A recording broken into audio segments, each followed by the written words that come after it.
우리 옥대의 성도님들 주님의 이름으로 축복하고 또 환영합니다. 서로 인사하겠습니다. 사랑합니다. 은혜의 시간 되십시오. 은혜의 시간 되십시오.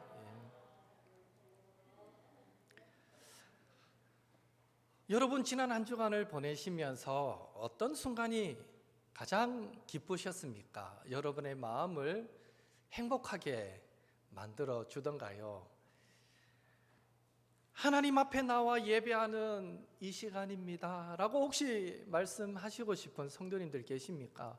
목사님, 저는 아무리 생각해봐도 지난 한 주간 특별히 기뻤던 게 없는데 이 시간, 예배하는 이 시간이 가장 기쁘고 행복합니다. 그렇게 고백하실 분이 분명 우리 가운데 있을 것 같아요. 주께 와 엎드려 경배드립니다. 주 계신 곳엔 기쁨 가득,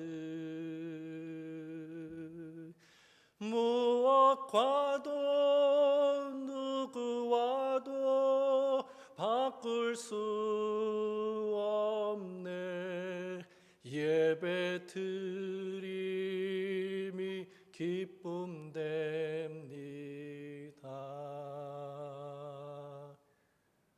무엇과도 누구와도 바꿀 수 없네. 예배 드림이 기쁨 됩니다.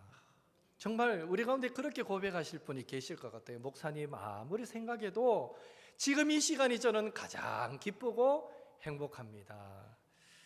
주야로 성전을 보시는 하나님의 그 눈이 주님께 나와 예배하기를 기뻐하는 저와 여러분, 우리의 가정과 직장과 생활을 무한한 관심과 사랑으로 늘 지켜보게 되기를 예수님의 이름으로 축복합니다. 더불어서 성전에 올라와 예배하는 그 순간마다 세상 무엇과 바꿀 수 없는 그런 주님 주시는 기쁨이 저와 여러분에게 늘 넘치게 되기를 한 번 더 주님의 이름으로 축복합니다. 그런데 여러분, 꼭 성전에 올라오는 시간, 하나님 앞에 공예배로 모이는 시간이 아니더라도 가만히 생각해 보면 한 주간을 살면서 잠시라도 우리를 행복하게 만들어 주었던 시간들은 있을 것입니다. 가령 예를 들어서 제 같은 경우에 하루 일과를 마치고 집에 들어갔는데 그날따라 막 어깨도 뻐근하고 막 결리는 것 같고 이럴 때 딸들에게 야, 아빠 좀 뻐근한데 어깨 좀 주물러 줘. 이럴 때 나도 피곤해 죽겠어 이러고 안 하는 것보다는 네 하고 주물러 준다면 그 순종함에 얼마나 기쁠까요? 이 비슷한 경험을 이번 주 하신 분이 계신지 모르겠지만 물론 그들이 한 2, 3분 어깨 주물러 준다고 몸이 완전히 낫는 것도 아니에요. 여전히 결리기도 하고 뻐근하지만 그러나 그 자녀가 그 순종해서 주물러 줄 때에 얼마나 만족감이 큰지 몰라요. 다 나은 것 같고 하나도 안 아픈 것 같고 그런 기쁨들을 우리는 누리게 되는 것입니다. 아마 세상 모든 부모가 동일한 기쁨을 누리는 것이죠. 그렇다면 우리도 이런 기쁨들이 있는데 하나님은 어떤 순간에 가장 기뻐하시겠는가라는 것입니다. 어느 때에 하나님은 가장 큰 영광을 받으실까요? 그 답을 어렵게 찾을 필요가 없습니다. 우리가 부모로서 자녀들을 통해 얻는 기쁨을 생각하면 분명한 정답이 있습니다. 다름 아니라 우리가 우리의 자녀로 인해서 기쁨을 받았던 그 방법, 즉 하나님의 말씀에 순종하는 것, 그것이 하나님을 기쁘게 하는 방법인 줄로 믿습니다. 그래서 사무엘 선지자도요, 불순종했던 그 사울을 향해서 순종이 제사보다 낫고 듣는 것이 순양의 기름보다 나은 것을 왜 모르셨습니까? 하고 책망했던 것이죠. 하나님은 순종하는 것을 가장 기뻐하십니다. 그렇다면 하나님의 말씀에 순종하며 살아간다는 것, 우리들에게 어떤 의미일까요? 바로 성경 66권의 말씀을 우리가 늘 읽고 묵상하면서 그곳에 기록된 대로 지켜 살아가는 것, 그것이 하나님의 말씀에 순종하는 것입니다. 물론 우리는요, 기도하면서도 하나님의 음성을 듣습니다. 내가 이렇게 기도해야지, 기도할 마음을 갖고 기도하는데 웬걸 그날따라 이상하게 평소에 내가 하지 않았던 기도의 제목인데 불현듯 내 마음에 떠올려지고 하나님께서 자꾸 이 제목으로 기도하게 만드실 수 있어요. 그래서 처음 해보는 기도지만, 한 번도 해보지 않았던 기도지만 그 제목을 갖고 또 기도하게 됩니다. 그럴 때 우리는 기도하는 중에 어떤 성령께서 우리의 기도를 이끌어 가시는, 이렇게 기도해라, 그렇게 말씀해 주시는 음성도 듣게 되는 거죠. 기도할 때 우리는 주님의 음성을 분명히 들을 수 있습니다. 더 나아가서 주변의 환경의 변화를 통해서, 또 우리에게 일어나는 여러 가지 사건을 통해서도 우리는 하나님의 음성을 분명히 들을 수 있습니다. 그러나 중요한 사실은 우리가 기도 가운데 들려주시는 음성이든지 내 주변에 일어나는 어떤 변화와 사건으로 인해서 가지게 된 깨달음이든지 간에 철저히 하나님의 말씀인 성경을 통해서 검증해야만 한다라는 것입니다. 다시 말해서 하나님의 말씀에 위배되는 음성, 하나님의 말씀에 반대되는 깨달음, 그것은 결코 하나님의 음성, 하나님의 뜻이 될 수 없다는 것이죠. 대표적인 예가 이제 6월이니까 이런 예를 또 듭니다만은 성소수자에 대한 시각의 변화를 들 수 있습니다. 서울에서 6월 달에 동성애자들 퀴어 축제하려다가 코로나 때문에 8월 내지 9월로 연기를 했어요. 그래서 지금 대구도 지금 잠잠합니다. 원래 6월 달에 동성애 축제를 하는데 아마 하반기로 옮겨지지 않겠는가 싶습니다. 이들 성소수자, LGBT, 레이, 게이, 레즈비언, 게이, 그리고 트랜스젠더, 바이섹슈얼, 이래서 동성애자, 양성애자, 성전환자를 가리켜서 우리는 성소수자라고 말하고 있고요. 이들을 차별하지 말아야 한다라면서 정부는 차별금지법, 또 다른 비슷한 말로 생활동반자법까지 만들어서 이걸 자꾸 통과시키려 하고 있는데요. 그런데 우리 그리스도인이라 하는 사람들이 하나님도 고아와 가부를 돌보셨는데, 사회적 약자들을 그 당시에 사랑하셨는데, 시대가 변했으니 우리도 이제 그들의 인권을 인정해줘야 되지 않겠습니까? 라고 생각하거나 주장한다면 그것이 바로 하나님의 말씀을 통해서 검증받지 않은 인간적인 생각, 시대적 흐름이 되는 것입니다. 왜냐하면요, 어느 것 하나도 더하거나 뺄 수 없는 진리의 말씀인 성경은요, 동성애에 대해서 여러 가지로 말씀합니다. 레위기 18장 22절은 가증한 일이다 라고 얘기하고 있고요, 로마서 1장 26절 27절은요 부끄러운 욕심이다, 부끄러운 일이다, 순리를 영리로 사용한 것이다, 음욕이 불릴 듯 한 것이다, 사랑이다 라고 얘기하지 않아요. 동성애를 음욕이 불릴 듯 한 것이다 라고 분명히 지적합니다. 그리고 레위기 20장 13절은요 동성애하는 자들을 반드시 죽이라 라고 기록하고 있고요, 또 열왕기상 15장 12절은 동성애자들을 그 땅에서 다 쫓아내라, 그들이 있으므로 땅이 더럽혀지니까 다 쫓아내라 라고 말씀하고 있습니다. 그리고 유다서 1장 7절은 동성애자들은 영원한 불의 형벌을 받는다, 지옥 심판을 받는다라고까지 기록하고 있습니다. 한마디로 동성애는 하나님께서 가장 싫어하시는 죄 중에 하나인 것입니다.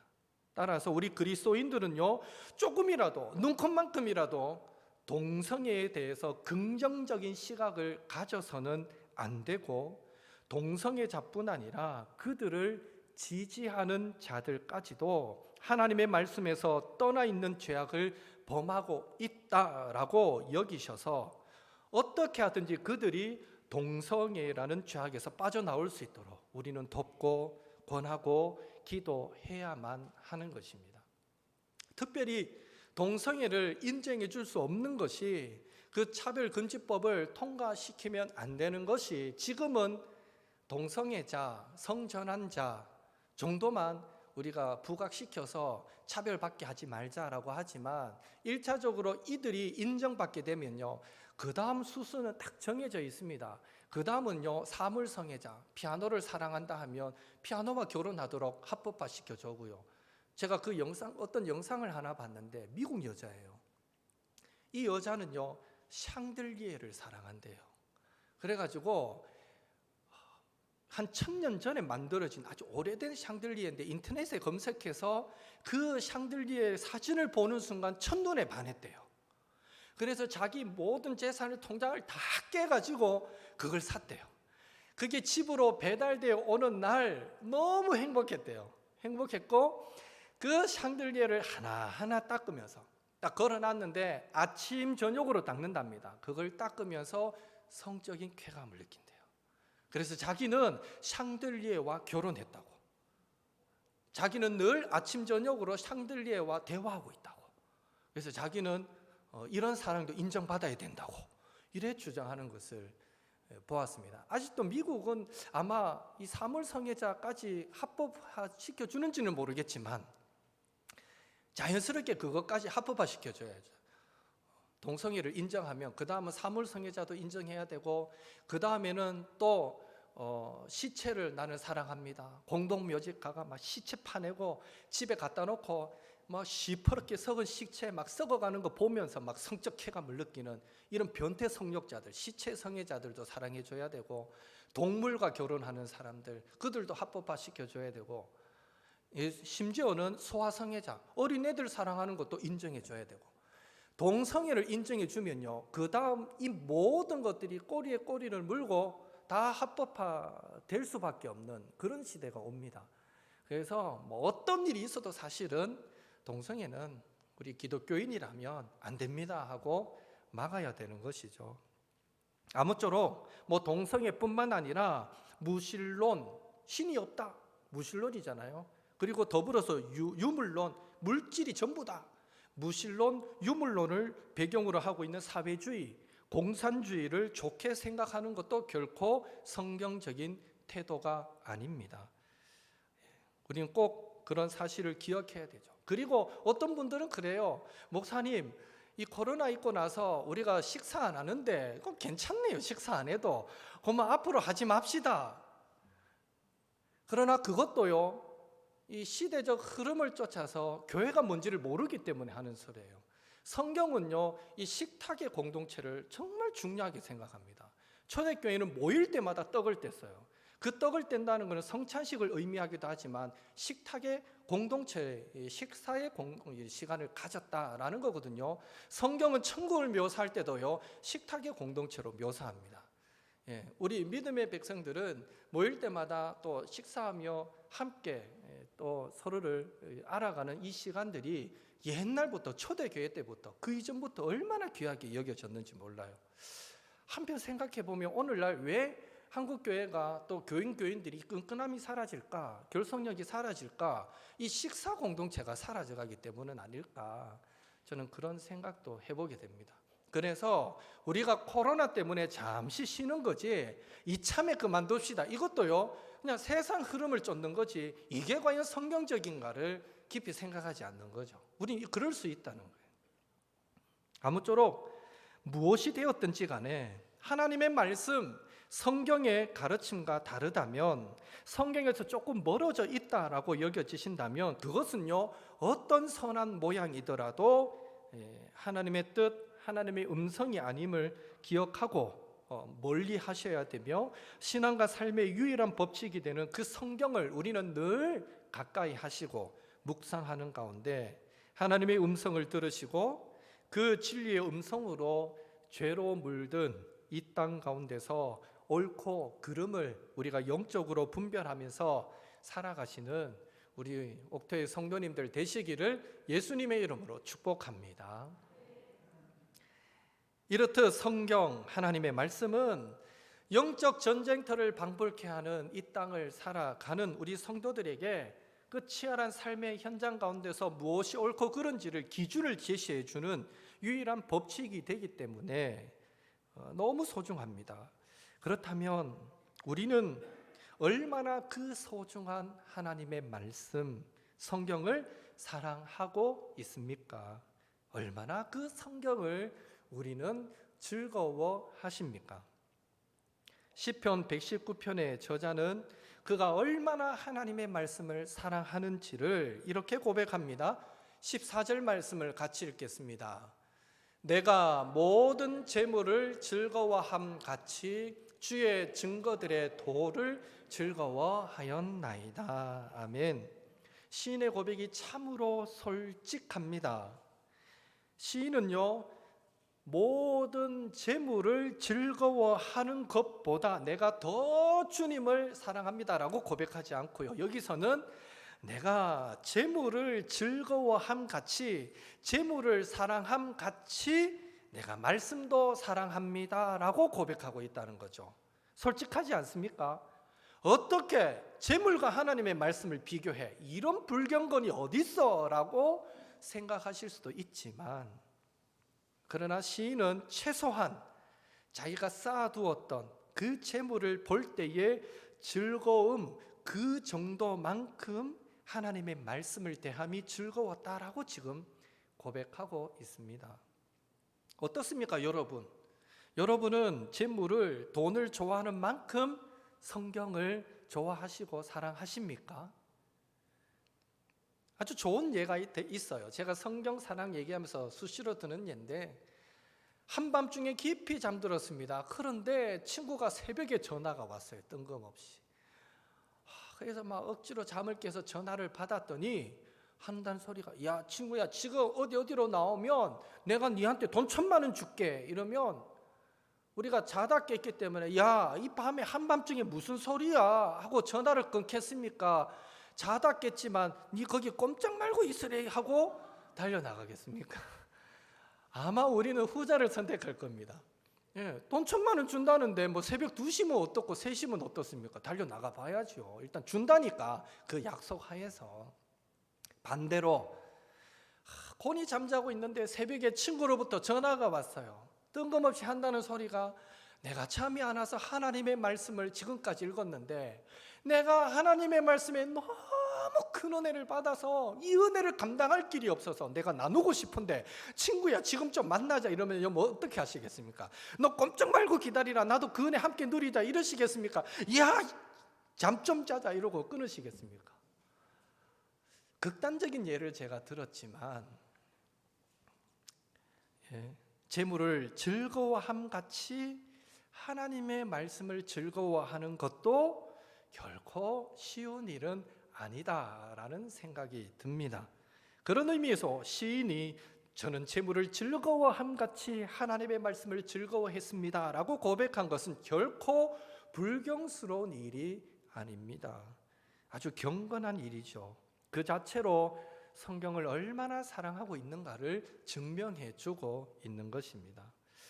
그런 의미에서 저와 여러분에게도 이런 기도 제목이 있었으면 좋겠습니다. 하나님, 저도 최소한 물질을, 재물을 즐거워하고 사랑하는 것만큼 하나님의 말씀도 사랑할 수 있게 도와주옵소서. 제가 물질을 필요로 하는 만큼 하나님의 말씀도 필요로 하고 그렇게 구하고 날마다 그 말씀을 깨닫고자 몸부림치는 자가 되게 도와주옵소서. 늘 이런 마음으로 하나님 말씀 사랑하시는 저와 여러분 되시기를 예수님의 이름으로 축복합니다. 하나님 말씀을 사랑하는 시인의 고백은 여기에서 그치지 않습니다. 시편 119편을 읽어가다 보면요, 조금 전에는요, 내가 물질만큼 말씀을 사랑합니다라고 고백했는데 이제는요, 하나님의 말씀을 물질보다도 더 사랑합니다라고 고백하고 있습니다. 2번씩이나 그런 고백을 합니다. 72절 함께 읽겠습니다. 주의 입의 법이 내게는 천천 금은보다 좋으니이다. 127절도 같이 읽습니다.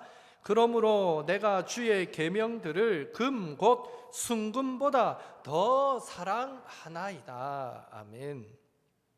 시인도 처음에는요, 하나님의 말씀을 재물만큼만 사랑했어요.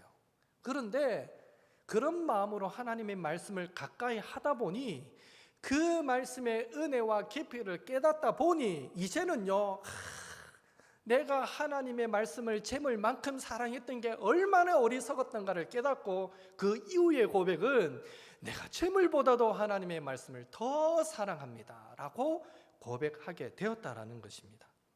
얼마나 성경을 사랑하면 이런 고백이 가능하겠습니까? 시인의 성경 사랑은 여기에서 그치지 않습니다. 50절 말씀도 함께 읽겠습니다. 이 말씀은 나의 고난 중에 위로라. 주의 말씀이 나를 살리셨기 때문입니다. 143절도 있습니다. 환난과 우환이 내게 미쳤으나 주의 계명은 나의 즐거움이니이다. 시인은요, 고난 중에도 말씀을 통해서 위로를 얻고 환난과 우환 중에도 말씀 때문에 즐거워합니다 라고 고백할 만큼 성경을 사랑했습니다. 71절도 함께 읽겠습니다. 고난 당한 것이 내게 유익이라. 이로 말미암아 내가 주의 율례들을 배우게 되었나이다. 아멘. 심지어 시인은요, 고난을 통해서 하나님의 말씀을 깨닫고 배울 수만 있다면 나는 고난은 당하는 것도 좋습니다 라고 고백할 만큼 성경을, 하나님의 말씀을 사랑했습니다. 자, 얼마나 사랑하면 이런 고백이 가능할까요? 하이라이트, 이 절정, 시인의 성경 사랑의 절정은 81절에서 83절에 잘 나옵니다. 81절 또 같이 읽습니다.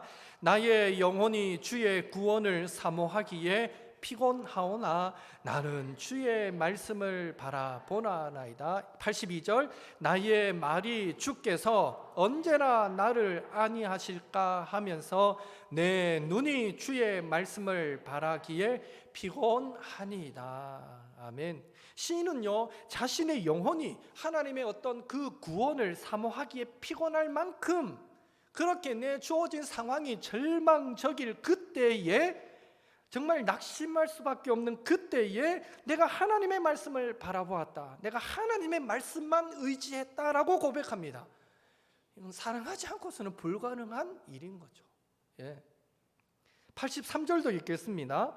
내가 연기 속에 가죽 부대 같이 되었으나 주의 율례들을 잊지 아니하나이다. 연기 속의 가죽 부대, 즉 불에 태워져서 쭈글쭈글, 가죽 부대를 불에 딱 집어넣으면 이게 타면서 쪼글쪼글쪼글하고 쭈그러들 거 아닙니까? 연기도 날 거고.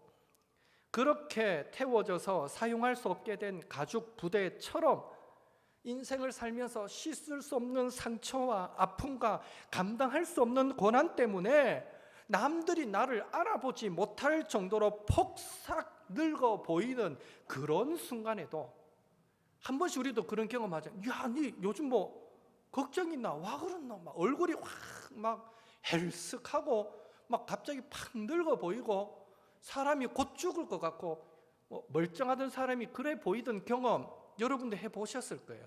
마치 그런 순간이 온다 할 때에 그때 또 시인은요, 하나님의 말씀을 잊지 아니하였다, 기억하였다라고 고백합니다. 이 말은 그만큼 내가 그 말씀을 사랑합니다라는 고백이 되는 것이죠. 119편을 기록한 시인이 얼마나 하나님의 말씀을, 성경을 사랑하고 즐거워했는지 이제 충분히 여러분 이해하셨을 것입니다. 시인은요, 기쁠 때나 즐거울 때나 또 괴로울 때나 슬플 때나 언제나 변함없이, 이거 뭐 결혼 서약하는 것 같지 않습니까? 마치 그렇게 성경, 하나님의 말씀 성경과 결혼하는 것 같이 그렇게 즐거워하고 사랑했기에 결론적으로 103절 말씀처럼 고백했습니다. 103절도 함께 읽겠습니다. 주의 말씀의 맛이 내게 어찌 그리 단지요.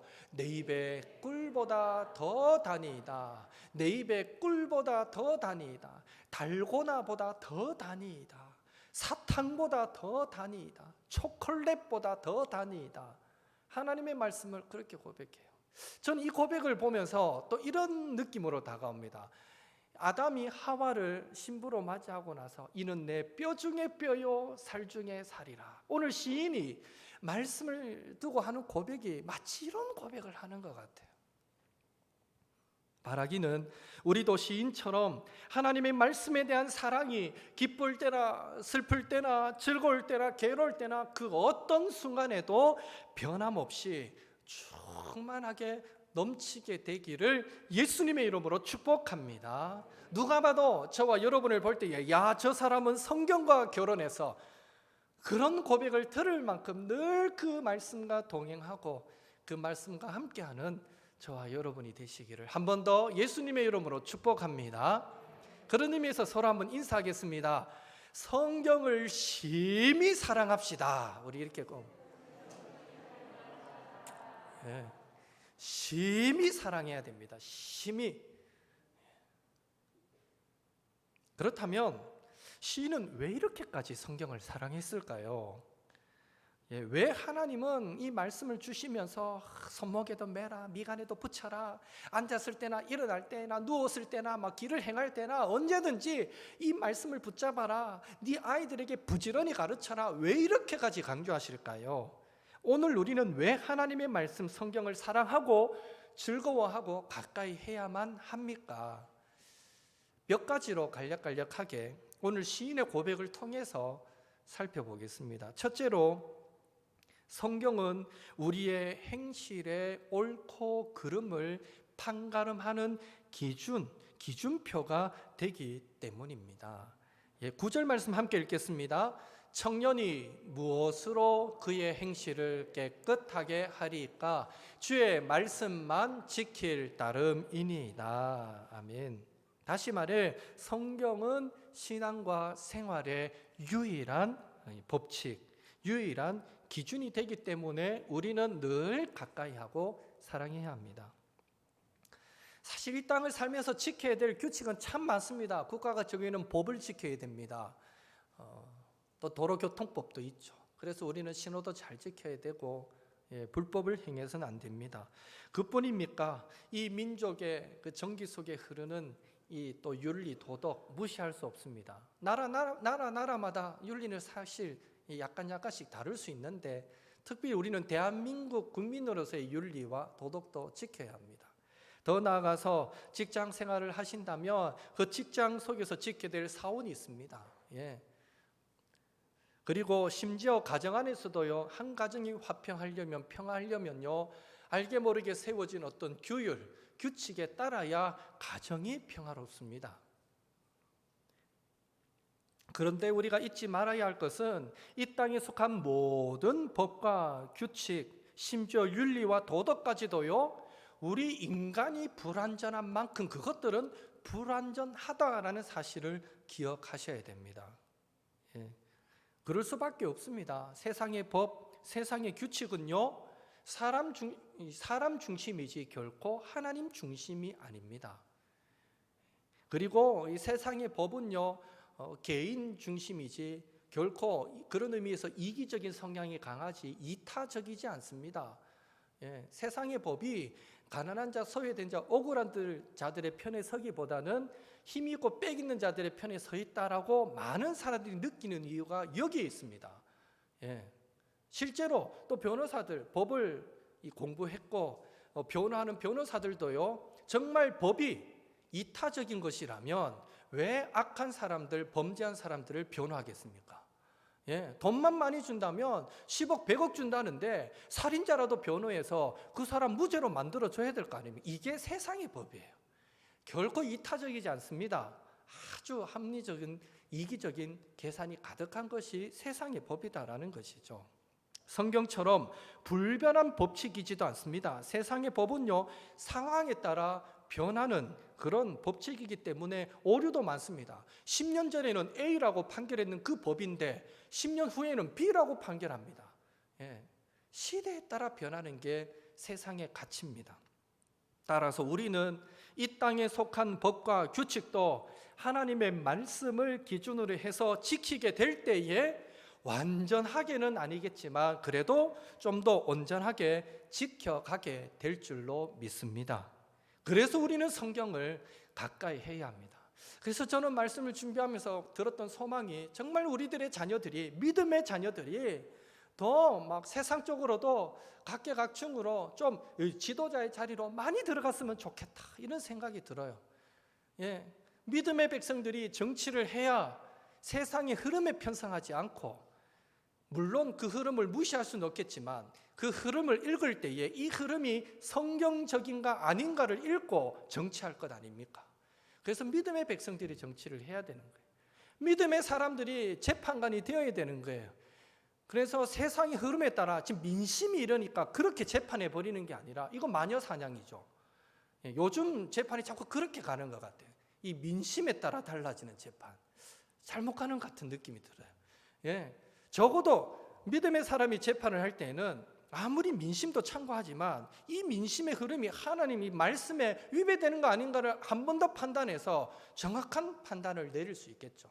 그래서 많은 재판가들도요, 이 주의 백성들이 되어야 된다는 겁니다. 학교 교사들도 마찬가지죠. 학교 교사들도 진화론을 가르치고 또 차별 금지라 말하면서 동성애자들에 대한 그런 이해를 이제는 우리는 폭넓게 가져야 된다고 어쩔 수 없이 가르쳐야 되는 교사들, 그들도 그런 현실 앞에서 하나님의 말씀이 기준이 되면요, 하나님께서 저는 분명히 어떻게 가르칠 때 그것들을 피해가고 오히려 성경적 가치를 심을 수 있는가 지혜도 난 주신다라고 생각합니다. 그래서 믿음의 백성들이, 저는 정말 기업인도 되어야 되고 정치인도 되어야 되고 각계각층에서 그 역할을 감당한다면 굳이 우리가 기독교 국가 말하지 않더라도 정말 하나님 다스리는 그런 나라가 되지 않겠는가. 그런 의미에서 하여튼 우리 믿음의 후손들, 자손들이 더 말씀 안에서 또 신앙 안에서 잘 무장되고 또 이 시대 가운데 귀하게 쓰임받는 자들이 되도록 늘 기도해 주시기를 예수님의 이름으로 축복합니다. 왜 우리는 하나님의 말씀 가까이 해야 합니까? 두 번째로, 성경은 우리를 원수보다 더 지혜롭게 하고요, 스승보다 더 총명하게 만들어주고요, 노인보다 더 분별력 있게 만들어주기 때문에 성경을 가까이 해야 합니다. 98절에서 100절의 말씀도 같이 읽겠습니다. 주의 계명들이 항상 나와 함께함으로 그것들이 나를 원수보다 지혜롭게 하나이다. 내가 주의 증거들을 늘 읊조림으로 명철함이 나의 모든 스승보다 나으며 주의 법도들을 지킴으로 나의 명철함이 노인보다 나으니이다. 아멘. 여기에 99절에도 명철함, 100절에도 명철함이 나오는데 동일한 의미로 번역했지만 원어는 다른 단어가 쓰여졌고요. 만약에 99절을 명철함이라고 번역했다면 100절은 분별력이라고 번역하는 것이 더 그 의미의 원어적 의미에 가깝다라고 이해하시면 됩니다. 여하튼 오늘 이 말씀에 근거할 때에 혹 우리의 자녀가 하나님의 말씀을 늘 가까이 하고 묵상한다, 그러면요, 부모들은 절대 그 자녀의 말을 무시해서는 안 됩니다. 말씀처럼 내가 주의 증거들을 늘 읊조림으로 나의 명철함이 스승보다 나았다. 우리 자녀들이 말씀을 가까이 하면요, 그들의 명철함이 부모보다 노인보다 나을 수 있다는 거예요.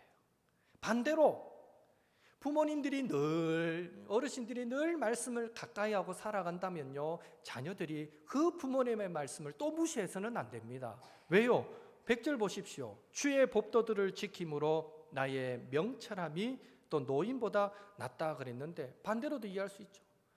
내가 아무리 박사학위를 2개, 3개 받아도 하나님의 말씀에서 내가 멀어져 있다면 늘 말씀을 가까이 하시는 그 부모님이 훨씬 더 내보다 분별력 있고 총명함이 있는 부모님일 수 있다는 거예요. 왜? 하나님의 말씀이 우리를 그렇게 만들어 간다는 거예요. 그렇게.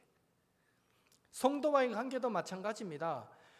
새가족으로 해서 믿음 없습니까? 그것도 아닌 것 같아요. 예수님을 만나고 나서 누구보다도 말씀을 사랑하고 가까이 한다면요, 우리 오래 신앙생활을 했다고 그 세 가족 결코 무시하면 안 됩니다. 어쩌면 그 세 가족이 더 하나님의 말씀을 분별하면서 그렇게 살아갈 수 있다는 거죠. 그리고 오래된 성도들, 믿음의 연륜이 깊은 성도들, 여전히 말씀을 사랑하는 성도들이 있으면 뭇 성도들은 그들을 배나 존경해야 됩니다. 얼마나 그 신앙이, 그 믿음이, 그 지혜가 깊겠습니까? 하나님의 말씀이 그렇게 만들기 때문이라는 것이죠. 성경은요, 삶의 전문성을 다루는 책이 아닙니다. 삶의 진리와 지혜를 다루는 책입니다. 그리고 하나님은 날마다 그 말씀을 가까이 하고 묵상하는 성도에게 바로 삶의 지혜를, 삶의 진리를 해석하는 능력도 허락해 주시는 것입니다. 그러니 우리는 늘 말씀을 가까이 해야만 합니다. 셋째로, 하나님은 성경을 떠나는 자를 멸시하시고 그들을 음식물 쓰레기처럼 취급하시기 때문에 우리는 말씀을 가까이 해야 합니다. 118절, 119절도 같이 읽겠습니다.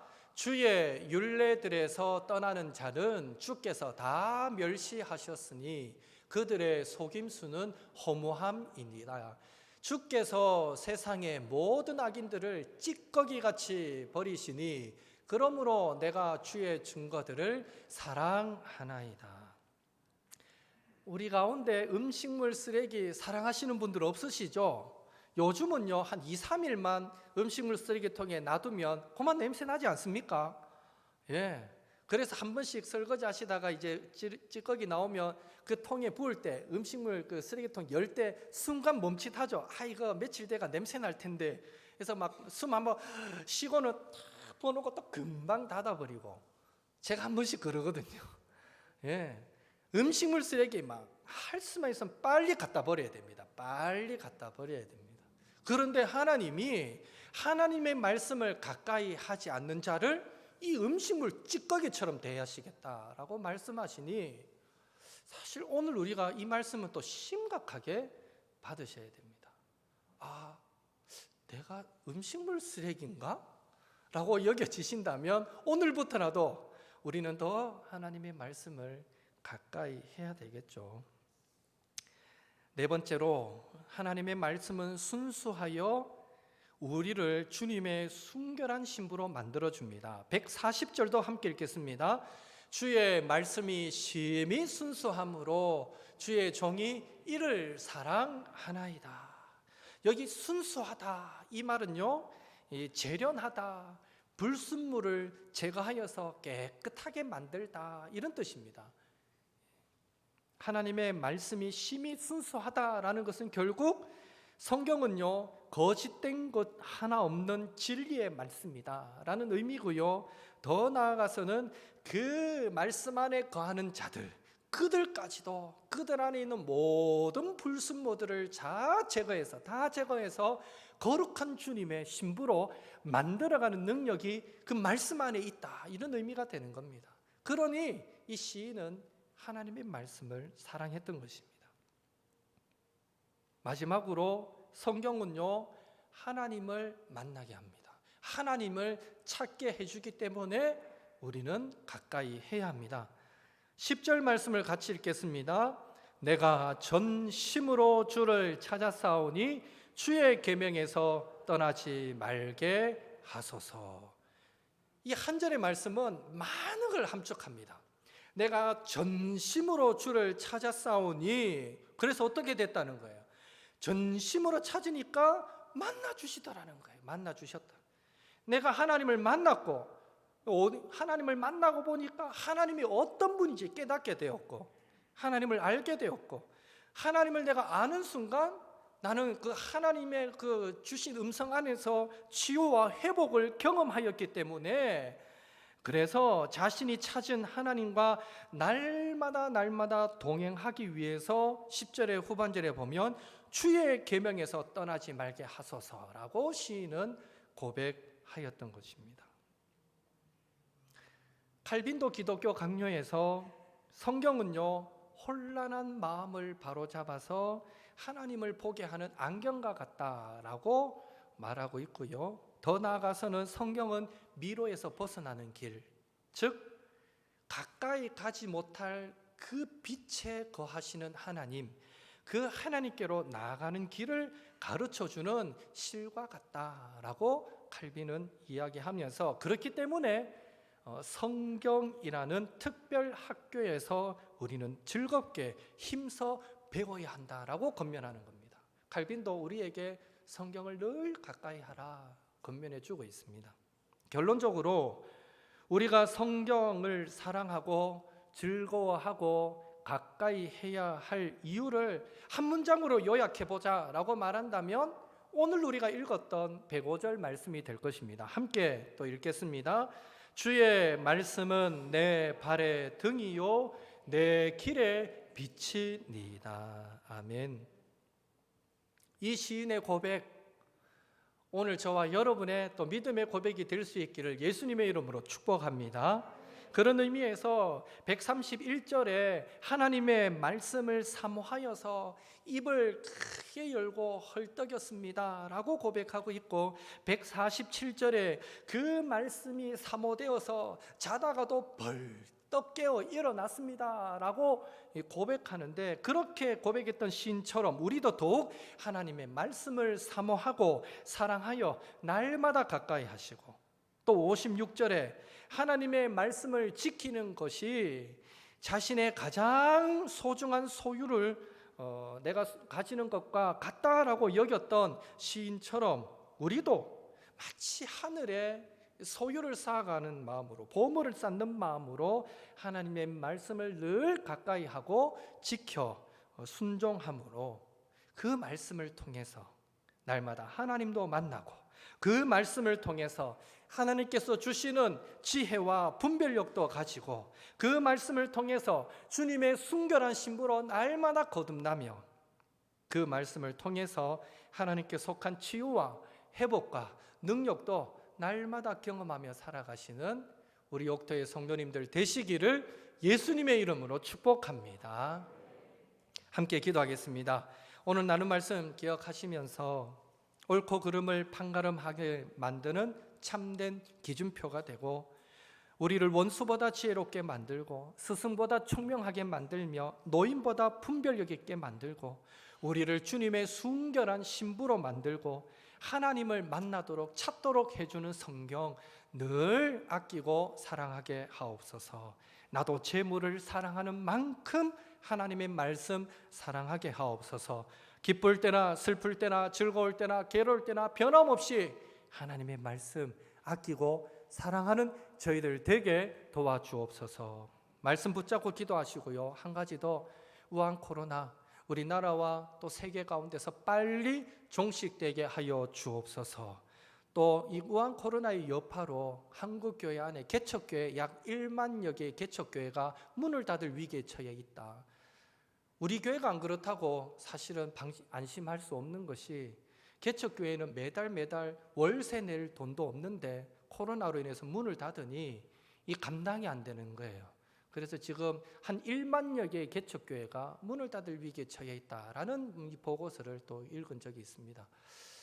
기도해야 될 일인 것 같아요. 하나님, 이 땅에 많은 개척교회들, 또 개척으로 섬기는 그 목사님들, 또 개척교회 함께 섬기고 있는 성도들 주여 붙잡아 주시고, 또 이 어려움들을 잘 극복하고 이겨내게 도와주옵소서. 한번 위해서 기도해 주시고, 더불어 이 나라의 경제를 위해서, 정치를 위해서 우리 함께 통성으로 1, 2분 기도한 시간을 갖겠습니다. 함께 기도드리겠습니다.